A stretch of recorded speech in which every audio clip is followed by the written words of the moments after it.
পরীক্ষা দিল। সে সায়েন্স নিয়ে পড়াশোনা করছে এবং সায়েন্সে অনেক ভালো, মেধাবী একটা মেয়ে।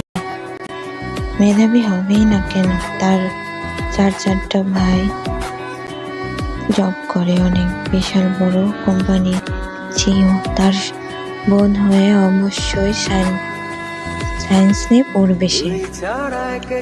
অবশেষে 3 বোনেরা ধরলো তার ভাইকে। আজ নাকি ওরা ঘুরতে যাবে।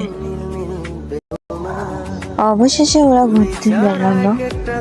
ঘুরতে ঘুরতে অনেক মজা করলো 3 বোনকে নিয়ে। অনেক ঘোরাঘুরির পর চোখ পড়লো হঠাৎ কায়ের দিকে চোখ পড়তেই সুগা তার বোনদেরকে তার ড্রাইভারকে বলে বাসায় পাঠিয়ে দিল এবং সে কায়ের পেছনে দৌড় লাগালো।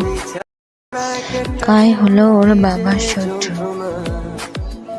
এবং সে জানতে পেরেছে এই কাই নাকি তার বোনকে কোথায় একটা ফেলে দিয়েছে, তাই তার বোনকে খুঁজছে। সে খুব খুঁজছে। গুলি কায়ের মাথায় মারতেই যাবে, তখন কাই চিৎকার করে বলল, তোর বোনকে কি তুই পেতে চাস না? তুই কি আমাকে মারতে চাস? তখন সুগা থেমে গেল। থেমে তার পায়ে একটা গুলি মারল। সেই গুলিতে কাই পড়ে বলল, তার তোর বোনকে তুই আর পেতে চাস না? ঠিক আছে, 5 মিনিট দাঁড়া। তাই বলে কাউকে কাই মেসেজ করল। সেই মেসেজ দেখে সুগা থেমে গেল। তখন সুগা প্রতি উত্তরে বলল, তুই আমার সাথে লড়াই করবি তাই নাকি? তুই আবার কাকে মেসেজ করছিস? তখন কাই প্রতি উত্তরে বলল, তুই তোর বোনের লাশ দেখতে চাস? লাশ? তখন সুগা তার গলা চেপে ধরে বলল, বল আমার বোন কোথায় আছে? তখন সে হাসতে হাসতে বলল, যত খুশি মারতে চাস আমাকে মার, তবুও আমি বলবো না তোর বোন আছে কোথায়। সুগা মেরে 2 ঘন্টা মেরে যাব। যখন ও ক্লান্ত হয়ে গেল তখন বসে বলল।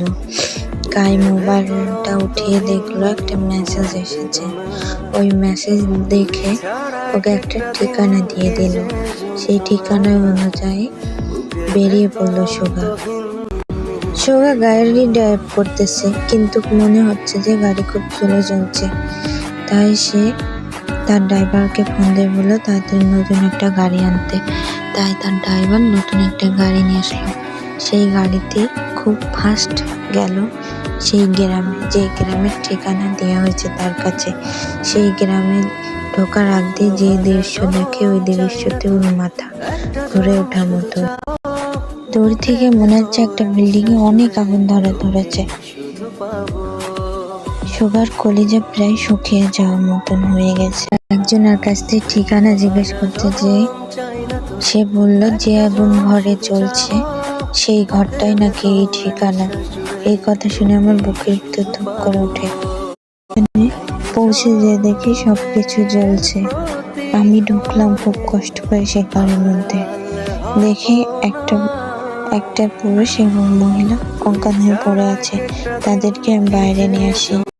সুগা খুব কষ্ট করে তাদেরকে বাইরে নিয়ে আসে। ততক্ষণ পুরো বাড়ি জ্বলে যাচ্ছে। সে বাইরে কান্না করছে আর বলছে, বোন আমি আজ থেকে খুব দেরি করে ফেললাম। আমি কি আর কখনোই তোকে পাবো না? আমাদের কি আর কখনোই দেখা হবে না? বোন প্লিজ একবার ফিরে আয়, একবার। এত বড় বাড়িতে আগুন ধরলে আর কেউ কিছু ঠিক